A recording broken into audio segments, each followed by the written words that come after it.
আজ দুপুরের লাঞ্চ সেরেই চটপট রেডি হয়ে নিলাম, কারণ আজকে যাব মেজো কাকিমণির বাড়িতে। মা আগেই চলে গিয়েছে, এখন আমি আর ও যাচ্ছি। বাইরে কি রোদ! এদিকে আমি ওকে একটু খচাতে খচাতে যাচ্ছিলাম।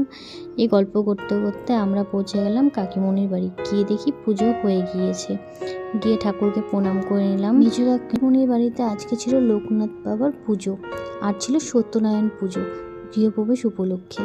আমরা উপরে চলে গেলাম, এখানে হয়েছে সত্যনারায়ণ পুজো, নিচে লোকনাথ বাবার পুজো হয়েছে, নতুন রুমে হয়েছে সত্যনারায়ণ পুজো। ওখানে ঠাকুরকে একটু প্রণাম করে দুজনে মিলে একটু সব ঘরগুলো দেখে নিলাম, তারপরে বসে পড়লাম প্রসাদ খেতে। এরপর চলে এলাম বাড়িতে এসে কটন ক্যান্ডির সাথে একটু খেলা করলাম। তো আজকের মতো ভিডিও এতটুকুই, টাটা, বাই বাই।